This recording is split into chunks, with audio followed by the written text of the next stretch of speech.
Thank you very much. I needed you for my contract negotiations. He's like a good agent. I love that. Thank you very much. We've hugged many times, so I think we're close enough. That's great. So thank you very much. I'm Andrew Ference.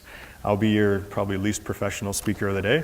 But I really do appreciate the invitation. This is an honor to be here. I really don't do this very often, as you might soon find out, but I actually really do enjoy it. It's different for me. I'm used to having on equipment and feeling protected and just going and doing things, so this is good for me. I will be the first to admit, I am a lot better at doing things as opposed to talking about them. I've actually really learned this in the last few weeks. My daughter, who's been figure skating, one of my oldest daughters, she's been figure skating for about 6 years, and she came up to me this summer and said, "I want to play hockey." And so I was excited. We bought all the equipment, and we got her dressed up and skates on, and I rented out ice, and even brought out my buddy Haley Wickenheiser. I'm like, "Oh, okay, let's go with Haley." So like she's dialed, she's like the luckiest girl ever. But I got out on the ice with her, and I was trying to show her like how to pass, how to shoot, how to skate, and I was like, "This is really hard. This is hard to teach." And so I have a great appreciation for my coaches now, obviously, but also for teachers and for people that are able to talk about their ideas and how to put things into action. I've always been one to be able to do them, but like I said, this is good for me. I think the same is true for talking about your topics, leadership, how to inspire people. I've read books, I've listened to lectures, TED Talks, all that kind of stuff, and they're very helpful. I've learned a lot from them. I've taken a lot from them, but it's hard to take those words off of the paper and just use them and use the examples in real life. I've always found that the people that I've watched, the people that I've spent time around, whether it's hockey, am I out? Sorry, whether it's hockey Hall of Famers, politicians, community organizers, they're very great people that I've gotten to meet, and they've given me the education of a lifetime. Sorry, see, I'm the least professional. This guy. I'm just kidding. Anyways, I don't need that yet. Saying that, I will take a stab at trying to break down one of my favorite things that I've been involved in, like Paul mentioned. It is the November Project. How it works, and some of the lessons that it's taught me. So over the years, I've been involved in a lot of initiatives. Going back to my junior days in Portland, Oregon, we had a great organization, a great coach that really pushed us to be involved in the community. He taught us how to be professionals, taught us how to be real men, and be involved in your community, be more than just a guy that goes out and skates around. Because the reality was a lot of us weren't going to make a single dime at playing hockey. And the true lessons were going to be off the ice. So I owe him a lot. He was a great man. Brent Peterson, I just golfed at his golf tournament for raise money for Parkinson's. And really, I think those were the roots, not taking anything away from my parents, but those were the roots of my real community involvement. And so over the years, I've worked in everything from sustainability in the NHL and our union, which are doing amazing things right now. Those are some big idea programs. To working with Right to Play, using sport as a tool for education and conflict resolution in Tanzania. In Boston, I supported many organizations that ranged from soup kitchens to rehabilitation hospitals to progeria research. And here in Edmonton, I've had the opportunity to even guest teach at Inner City High School, which was amazing, and walk in this year's Pride Parade. So I guess, looking from afar, somebody looking from the outside, you might look really scattered, like everything's just kind of all over the place. You got progeria and soup kitchens and gay pride parade, and my wife says you have a hard time saying no, but it's actually the opposite. It's all these things, how different they are. They have one extremely important thing in common, and that's that I care deeply about them. I actually am very good at saying no. And all of these things that I've been involved in have been things that I've actively pursued and things that I've actually gone after and been involved with the organizations. I think this is the core of what good community involvement is when people care and there's an authenticity about what they're doing and why they're there. it really isn't charity work, it's just life. And I think that people that have lives where they get involved in their communities and they have that genuine interest in what they're doing, those are the great people that do amazing things. You know, there's people out there, and I've seen it a million times. It's an awful thing. I go with teammates where we have these different appearances at different charity organizations or different places. I've been to some fundraisers where athletes are the head people, and you go there, and you know it's always the same. It's the guy in the corner, and he's texting and kind of slinking off in the corner. He's checking his watch. I've been to a couple dinners where a baseball player comes in, and he's there for 20 minutes for his charity, and then he sneaks out the back door. And there's nothing worse. I always tell the head of our public relations department, I'm like, just don't bring him. Just leave him at home. It does more damage than good.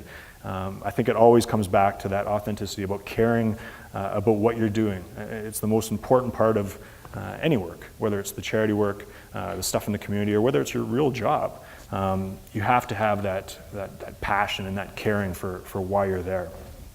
So going off of that, at 4:30 this morning, my alarm went off, and at 5, my 2 kids were also awake. They're putting on their running shoes, they're filling up the water bottles, and before you think I'm an extremely mean dad,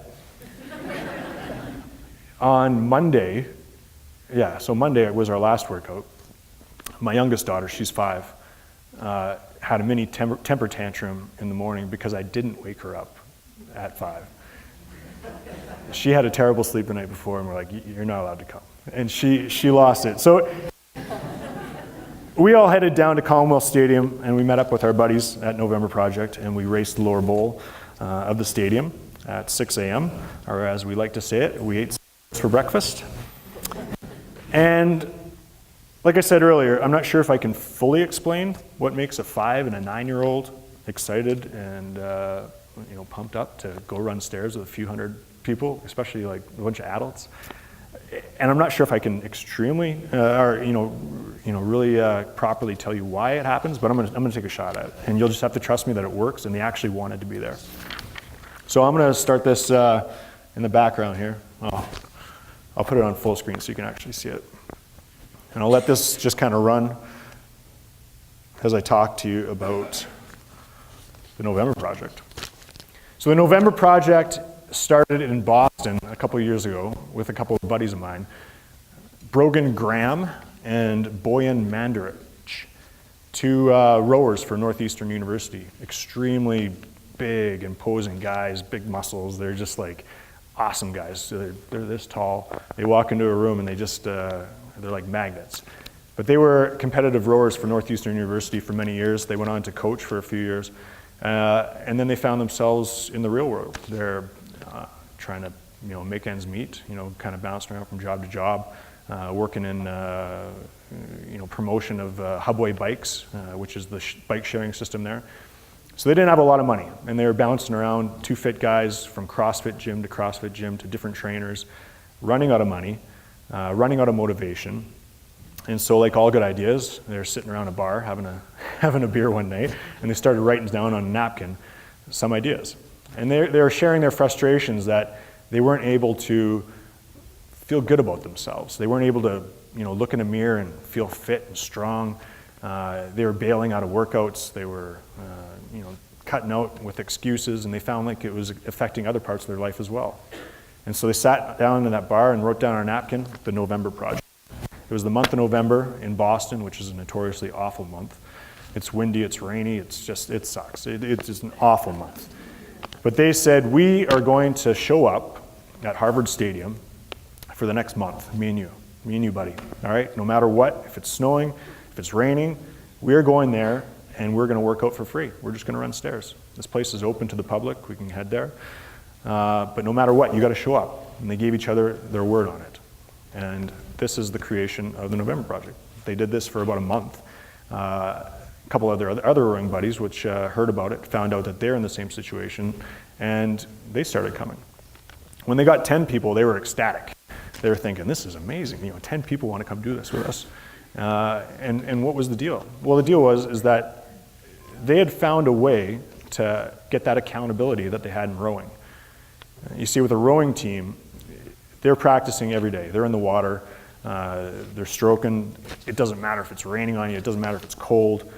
Everybody's got to show up though. If they're missing one guy on that team, the boat's doing circles. It's really hard to steer. And so there's no excuses. They had to show up. And this is what was missing in their life after rowing. They could cut out of a workout, no problem. Nobody at the CrossFit gym would miss them. But now with this thing, they wrote it down. They gave their verbal, their word to their friends that they were going to show up no matter what. And so what it's turned into now is a larger group that shows up. It's free, there's no memberships, there's scalable workouts, it's extremely hard work. It's all year outside, including here in Edmonton. Everybody's welcome, and they run 3 days a week, Monday, Wednesday, and Fridays. Now, I went in Boston, I was running stairs at Harvard Stadium by myself, getting ready for a season to get in shape, and I had just finished a workout and saw one of my friends from the bike shop, and he had mentioned, well, why not come work out with our big group? And I was immediately drawn in. I went the next day, and to do a workout with 100 other people is addictive. I was sat around running those stairs as much as I want by myself, and it was extremely hard to finish. But when I had 100 people high-fiving me, pushing me on, I was chasing other people, I felt motivated. And it became a huge part of my life. Even as a professional athlete who trained his whole life, I had found something new that could motivate me, could push me more. I could chase people. I could feel the energy from these people. Like I said, when I signed up with Edmonton Oilers, that was actually the biggest thing I was going to miss was the city of Boston, living in that neighborhood that I lived in, some of the friends that I made. But I was really going to miss the November Project as well. And so literally the morning after I landed on my airplane, I sent out a tweet, and I'm lucky enough to have a few followers, and about 25 people showed up, which wasn't bad. I was expecting about 2. And the Edmonton chapter of the November Project was started, and we've been going ever since. So who comes? It's we have Olympians, we have extremely amazing athletes that can compete at an Olympic level. We have a girl in our group who biked from Cairo to Cape Town. So we have those extreme adventurers. We have people that can just barely walk up the hill. People that are 300 plus pounds that are just trying to lose a couple and just trying to make it up the hill. We have every age, color, background. We do it all over the city. The city's our playground. We're at the Royal Glenora Stairs, we're at the Commonwealth Stadium, we're at the hills of Emily Murphy and Walterdale at the ski hill. We play in the legislature pool, City Hall pool. We go into the trails of the River Valley. We're in LRT stations. The city is our playground. And the same has been started like people like me that missed Boston in New York, Chicago, Madison, New Orleans, Washington. 17 other cities around North America have started this. So that's the easy part. That's the details of exactly what the November Project is. Monday, Wednesday, Friday. Show up, free, come work out, be around your friends. That's the easy part to talk about what it is. I think the harder topic is how. How does it work? What is this? Why are these people coming out? Why do we have 200 people in Edmonton that can show up to these workouts every week? When it's minus 40, I'm baffled. I'm trying to figure out how 60 people come out to a workout when it's minus 40, icicles on their face. Boston, 700 people. Washington, D.C., 500 people. There's something in common throughout all these cities that's happening. I'll try to break it down. One of the first things I think that's happening, a good friend of mine, David Suzuki, who I've gotten to know a lot over the years, is obviously known for his environmentalism. I was lucky enough to go fishing with him a couple of years ago up in northern BC, and I was of course like the guy that wants to talk hockey with me all the time. I wanted to talk shop, tell me about nature. We saw humpback whales, and we saw all these beautiful, beautiful animals. I just wanted to know everything, and he played with me for a while, for I think half a day. Eventually, he just got sick of it, and I kind of realized what I was doing, and I just kind of shut up and let him talk for a while. And the thing that he talked about more than anything, more than the environment, more than about the nature that we were seeing, was about community building. He was so concerned about Canada losing its ability to talk to one another, about people in their neighborhoods learning how, or forgetting how to be a community, a true community. He saw in his travels across the country more and more people just going to work, doing their work, putting on the blinders, driving home, driving into the garage, walking straight inside, maybe not even really knowing their neighbors who they lived beside for the last few years. And this was a big deal for him. We had a lot of debates over the nights about how do you build community? How do you get that back? How do you mimic what some European cities have with the city center, with the town square where people congregate, where people still have that ability to look each other in the eye and to talk to each other and share ideas and meet strangers. I think that we touch on that a bit with the November Project. I think that we've brought, like I said, people from every walk of life, every race, every ethnicity, well, I guess that's what I'm saying, every background, every gender is welcome, age.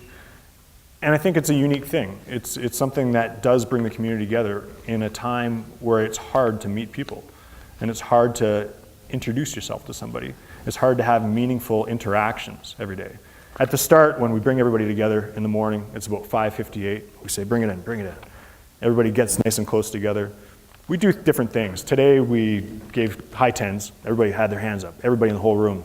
And you were this close to each other. And give each other high tens, say good morning. And the next thing we did was took our arms and wrapped them around the other guy and gave him a big hug and say, good morning, thank you for showing up. Other mornings, we make people look each other in the eye and have a meaningful 10-second conversation about, how are you? What did you do yesterday? What are your favorite things? What's your name?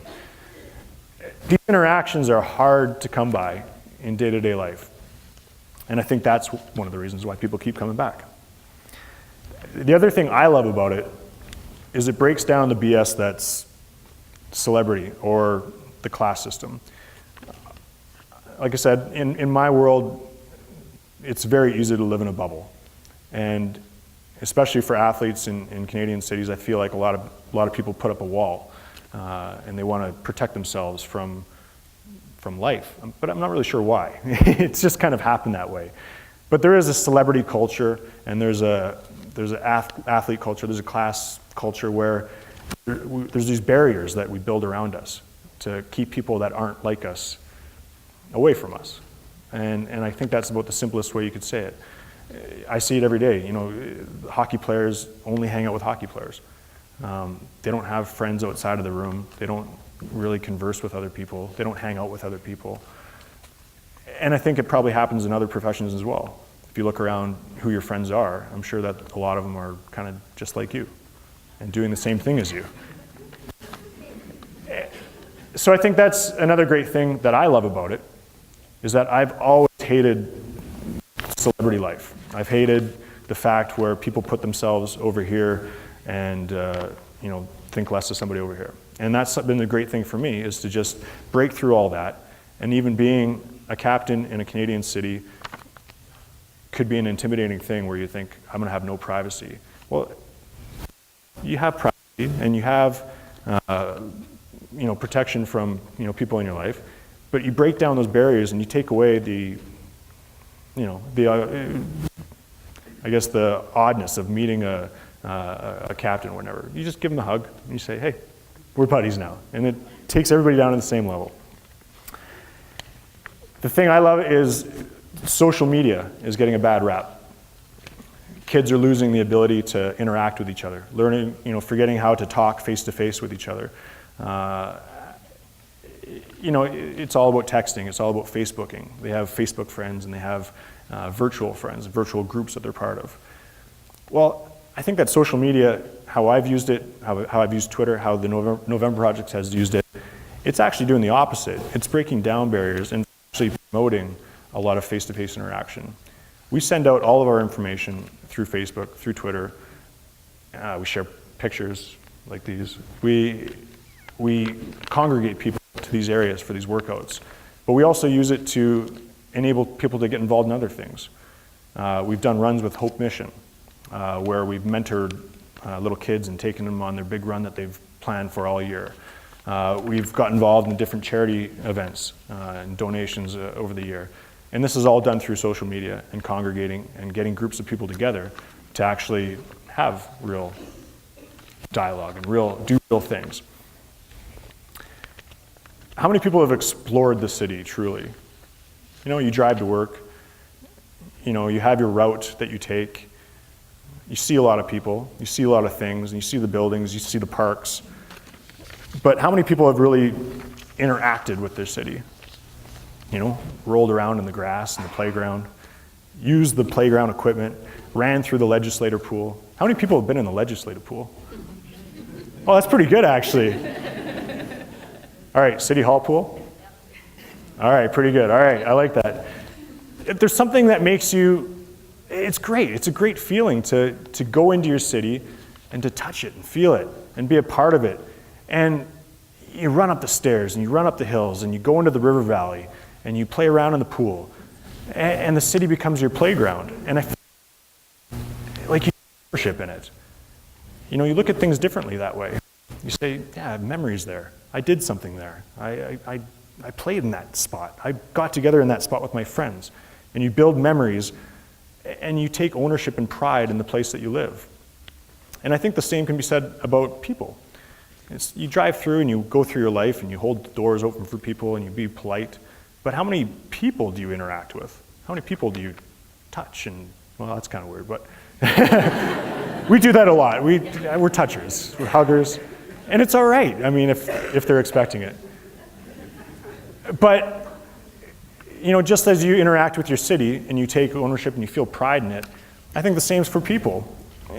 It's hard to just go up to strangers and talk to them, or introduce yourself, or have a meaningful conversation with them. But I think once you start doing it, it becomes a bit addictive. And sure, once in a while you might catch somebody off guard and you might get the odd kind of blank stare. But I think it's a basic human thing where people really do enjoy it. People like talking to each other. People like meeting people. There's a lot of this, where people feel uncomfortable and they're sitting there typing on their phones and they don't feel like they want to look up. It's not because they enjoy it. It's just because they haven't taken that step of just going and confronting people. And so just as you explore the city and interact with it and it becomes a habit, I think interacting with people and getting to know people, it really takes a pride in who you're a part of the city with. The feeling alive part is what keeps people coming back. When it's minus 35 degrees and pitch black, and you have icicles on your face, or when you're blasting through the city when I'm on my bike and I'm going through the city at 5:30 in the morning and there's nobody on the street, I crank up my music. I'm jumping around at 6 o'clock in the morning or playing tag in the legislative pool. In the morning we say, when you get everybody together, we say, good morning. Everybody says good morning back. We ask if they're feeling good. And I asked Paul, I won't say it. But everybody has to say, F yeah, but it's not F. When's the last time you just could scream with 200 other people? Yeah, I feel good. I feel awesome. It's feeling alive. It's letting out. That, we have so many tensions, so much stress in our life. How many people have a true outlet, Something you can just let it out and nobody's kind of looking at you like you're the weirdo screaming at 6 in the morning. People feel alive. People feel good. That's an addictive feeling without having to go drinking or do something like that. People, that's much, much more powerful.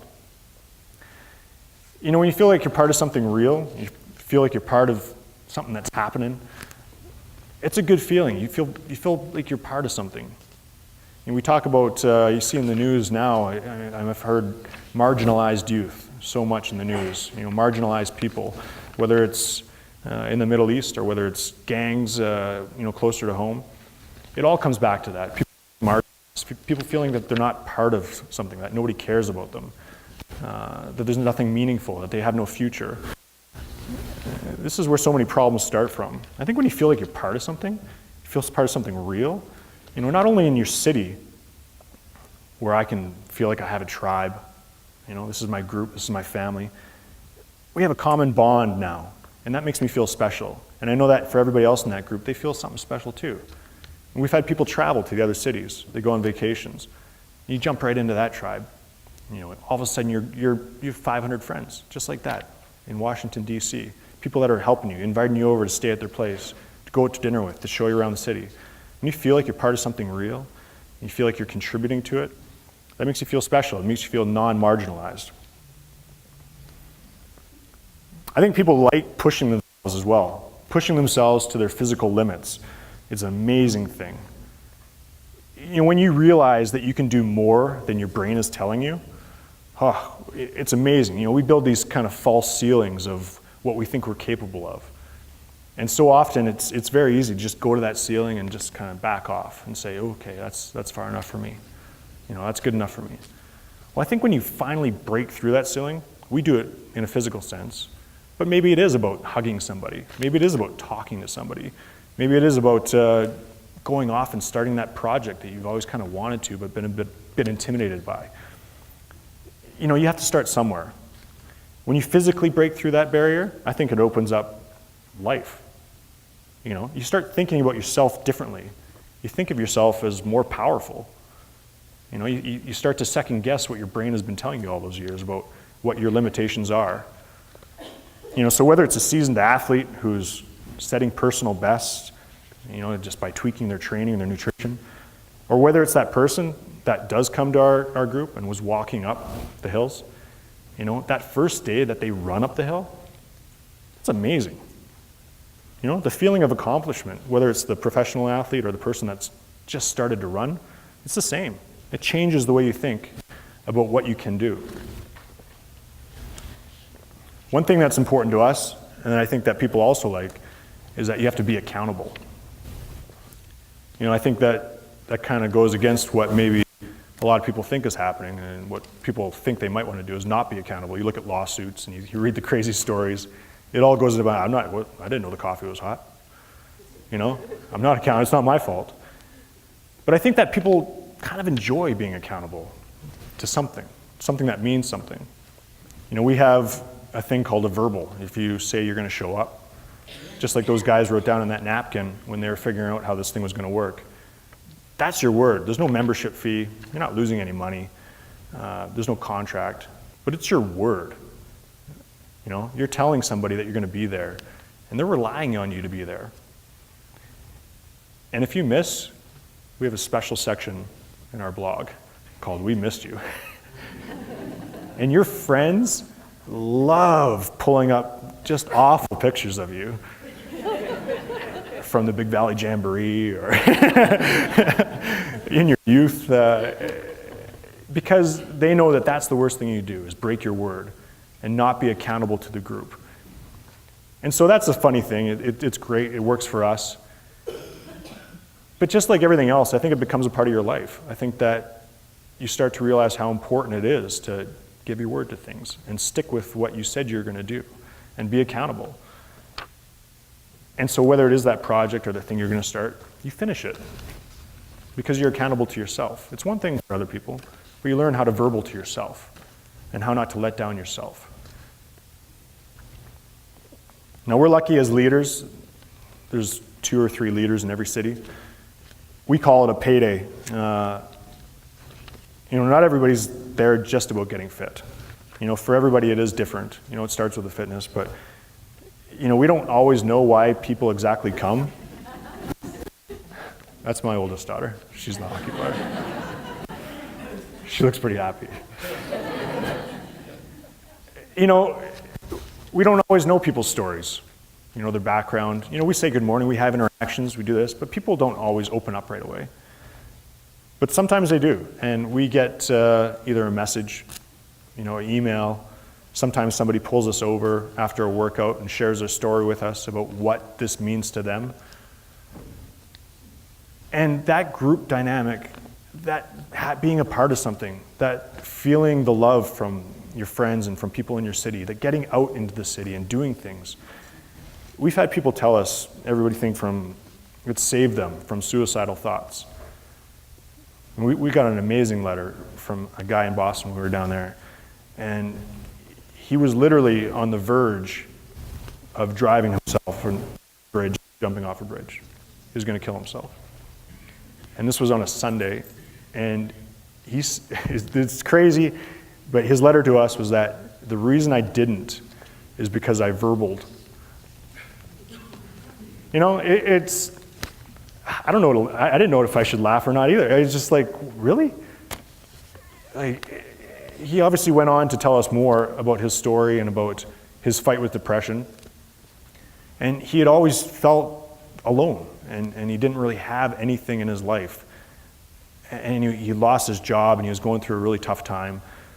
And his story was just painful to listen to.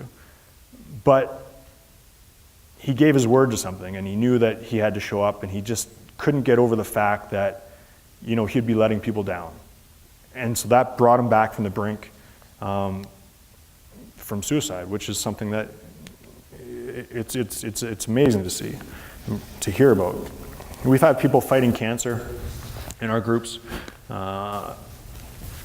It's an escape for them. They say, I spend my whole life worrying about this. My life is consumed by this. This is my outlet. This is my getaway from that. It's helping me fight cancer. It's helping me get through this tough time in my life. Some of the most amazing people that come out are military veterans, people coming back from the war with post-traumatic stress. Having a group to come to and show up to, being part of something where they're being hugged and touched and talked to, and getting out of their normal group of Army grunts. They say, I'm with those guys all the time. I got to get off the base. I need an outlet. You know, these things that I saw overseas, I can't shake. And so they're trying to escape their old life, trying to get back into a normalcy of living. And that's our payday, is hearing stories about how that's helped them. So we've heard it all, and I think it does come down to that. Every payday story, every great story about helping somebody, apart from getting fit, it all has come down to how appreciative people are to have human interaction and to feel like they're part of something, to feel like they're a fabric of that community. The last thing I think that, you know, I think November Project is very powerful. It goes back to something my mom always told me, especially when I was hanging out with my punk friends growing up. She always reminded me, she's like, Andrew, you are who you hang out with. You know, and at the time I was like, yeah, okay, I gotcha. But I'm lucky that I realized that a little bit more as I got older, and I started actually listening to her. Because it's true. You know, you really do become who you surround yourself with. You know, if you're around negative people all the time, well, guess what? You know, you're probably not going to have a sunny disposition either. We've surrounded ourselves with a group of people who are willing to, first of all, get up that early in the morning, to show up in any weather. They're accountable, good people.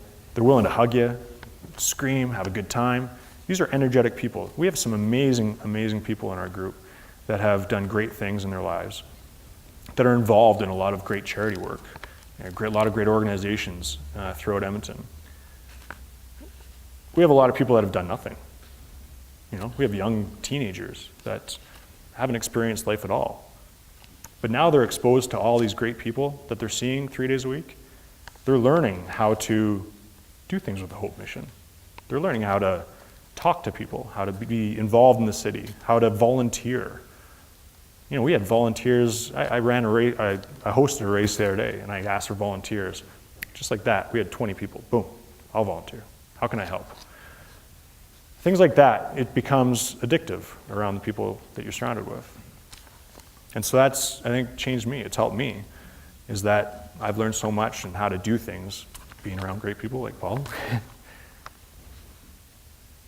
So it's helped me be a better leader and a better person. I can't say that it's taught me more, you know, than anything else I've taught me or interests, but I like telling the story because I think it has, of all the things I've been involved in, it's fundamentally changed a lot of people's lives in the cities that it's working in. And so these lessons that I've learned about leadership from this, like how does it translate into a locker room as well? Well, they're kind of the same. I think leadership to me is about that action. It's about positive action. It's about doing the right thing, about making the right decision.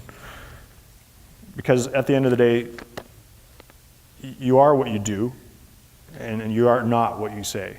You could sit there and talk about how great an idea is, but it's what you do. It's all about your actions. People are looking at you and what you're doing.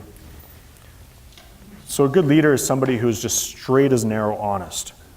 It doesn't mean that they're the nicest person in the world, that they're the most charismatic, but they're themselves to the core. There's no guessing what angle they're coming from. They're straight up, they're honest, they tell you how it is. So a lot of those military guys, I've made some good friends, especially down in the States with some military guys, they tell me the same thing. It's the same as in sports. What I look for in a good coach, they look for in a good military leader. Guys that will just look you in the eyes, they know exactly what the role is, they'll tell you what the role is, they'll tell you what your shortcomings are, how to get better, and they're able to say those difficult things because of their honesty, because of that authenticity that we talked about earlier. That's what leadership is. Good leaders push people as well. The people around them, they bring them up and they try to push them to be leaders. They bring them into roles where they feel important, where they take ownership in what's going on around them. It's extremely, extremely difficult to lead by yourself, to always be just on an island and to have a whole bunch of people. You need support, whether it is as a captain of a team, or whether you're a teacher, or whether you're leading a CEO of a business. You need a support system. And I think the best leaders I've ever witnessed, especially in sports, have been the ones that don't want to just carry the flag by themselves all the time. They want to pass the flag off, and they want to pass off important roles to people. And it's not because they want to just make people feel good. It's because they want that person invested in what they're doing. Because when you're invested in what you're doing, when you feel an importance in that role, that's when people perform their best. That's when they're going to buy in. And so how do you motivate people to do things? I think it's extremely hard. You gotta. It doesn't work, just pushing people to do things. They have to want to do it. It has to come from within them. It is much more effective to make them feel like they're going to be left behind if they don't jump in with what's going on. They're going to be marginalized if they don't get on board with something good. They have to sit at home, and that thought has to go through their brain that they want to know what's going on, and they feel important in their lives, and they feel better if they're with a group. So we've done that in the locker room, where it sounds kind of mean. It is kind of mean. But if there's a group of 3 or 4 that are always negative, they're always the ones that aren't playing along, we've confronted them before. And that's what good leadership is having 3 or 4 people that will sit those guys down and look them in the eyes and say, you're going to get left behind. You're going to be out of the league. You're going to get cut. You're going to lose your job. Your whole dream of being in the NHL is out the window. You get on board now. And that's it. That's all it takes sometimes, is that honesty and giving them a choice of either jumping in with the program or not. So we do that at November Project. We're much nicer. We bring people in, and we want people to feel involved by having fun, by being fit. We have really good-looking people at our tribes that wear tight clothes, so people want to be a part of that. We provide happiness. We make people feel good. So whether it's about them feeling fit, or when they look in the mirror and they're like, yeah, all right, I like this, I'm looking good. Whether it's about making new friends, or just having a chance to be crazy. People feel like they want to be a part of that. They're excited to be a part of that. In hockey is a little different. We like to do some of those things. But the way that we bring people in is the best teams that I've ever played on, the Stanley Cup teams, the teams that have gone to the finals. There's a serious pride that runs through the lineup because people have been brought into the fold. They've been made to feel important. And they're not necessarily pride. It's not necessarily pride in the jersey. or the city that they play in. Hockey players move around a lot. Any athlete does. You're happy to play for that team. But I think the overriding thing is not the pride in the jersey, it's the pride in their role on the team. It's that they feel like they're part of something. So we've had fourth line guys that sit there all game, they sit on the middle of the bench and they drink their water and they play 3 minutes a night. So I've been on teams, poor teams, where those guys, every game, they're complaining about not getting on the ice. Why am I not getting more ice time? Why do I have to sit here? Oh, it's just, there's that negativity. The best teams, those guys are like, I'm going to play for 3 minutes and I'm going to be the best damn 3-minute guy out there. They have a serious pride, and they know that their 3 minutes is important to the team. They're the energy guys. They're the guys that can swing the game. And that pride doesn't come from them just being kind of lunatics. They're not just, this great guy. That pride comes from serious respect from the top down. From those guys that get 100 points in a season, those guys that play all night. That respect for that guy's role, that's what brings him into the fold. Telling him how important he is and letting him know that he's part of something bigger, part of building something up, that we need him. Making him feel important, making him feel non-marginalized. That's the same in sports as it is in life. So I think it does work, like I said, in hockey. I think it works in life. You have a serious respect for all people. I'm sure you see it in your varying degrees of respect in your classrooms. And here's how I kind of look at it. Days ago, I was at Brent Peterson's golf tournament. My old coach. It was raising money for Parkinson's, but it was also raising money for pediatric neurosurgery at the Stollery. And so I met this brain surgeon there. Amazing. He's a brain surgeon. This is cool. This guy was saving lives, went to school, worked his butt off. It was great to meet him. And I really, really enjoyed talking to him. And I respect him. I really respect him. The other people I met a couple weeks before that were kids at inner city high school. So you have a brain surgeon, and now you have majority Aboriginal kids, no parents, no home, a lifetime of abuse. The thing that I've learned is to respect that kid just as much as the brain surgeon. That kid's amazing. The brain surgeon, he had to work, he had to go to school, he had to study, he had to do all his tests. He's saving lives, he's working on little kids' brains. That doesn't get much better than that. But what about the Aboriginal kid that has no parents? He's been abused, he's been neglected, he's got no home. Well, this kid showed up for school. He went through his life and overcome all those challenges, and he's trying to graduate. I have so much respect for that kid, just as much respect as I do for the brain surgeon. And I think that is what brings people in on a bigger picture, not a hockey team, not a November project, not a classroom, but it's a city thing.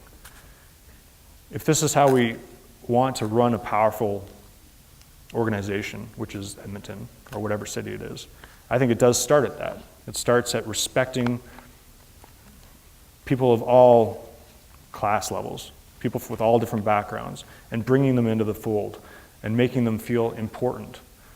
And I think that's, to me, like I said, what leadership is. And so it's a hockey player, yeah, you can lead. It's a mayor, yeah, the mayor's leading. But really, it's not about that. It's not about the one guy carrying the flag. It's not about the mayor reaching out to the Aboriginal kid. It's just about everybody doing their part and being a leader in themselves and taking that in, and it really does add up. And it makes everybody feel like they're part of something bigger, and it makes for a better place to live. So these are some of the lessons I've learned.